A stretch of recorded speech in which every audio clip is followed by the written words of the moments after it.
Let's head back to the voicemail of Truth and Reason. Hi, Dave Howard from Marin. Just some thoughts after watching the Super Bowl. Myles is playing the villain, so if he can make the fans in Cleveland want to get rid of him. I think also that Myles is not throwing AB under the bus. He's actually driving the bus. I know he's not a good general manager, but he seems to be a decent guy and a family man, so I don't think that's nice. And if I were Andrew Berry, I would not give in to his wishes. I would keep him for at least a year, possibly 2 years, and trade him only for a quarterback. Things are going to get really ugly in Cleveland. Take care. Great show. Thanks. Bye. As always, appreciate all of the voicemails.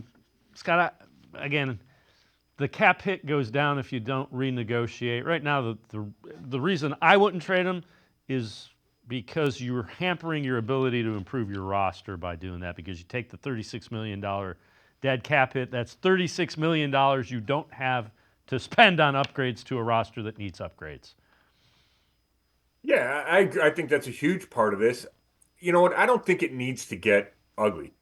I know that maybe that feels like the direction it's headed, but I think as much flirting as Myles did on Radio Row at the Super Bowl, he always said good things about Cleveland. He acknowledged the fact that the Browns don't have to trade him. So I don't think it's reached any level of ugliness that both sides couldn't come back from. So I would, just for the sake of things, I think it'd be great if it stayed that way. I think there's a way that Myles comes back and he's happy and they move forward and they try to win in 2025. I do think that's on the table. I think that's the Browns' plan.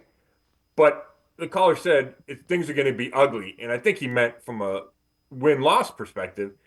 And if that's the case, if you're convinced that it's going to be ugly, then you might as well trade Myles Garrett, because then you're just punishing him, and what good does that do? That's not helping you either, right? You might win more games with him, and maybe you're trying to lose and improve your draft stock. So if you're going to rebuild, you get rid of Myles Garrett. Maybe you wait until after June 1st so you save some of that cap space. You trade him close to the year, and you can still get picks or still get players. I think that would be in play too.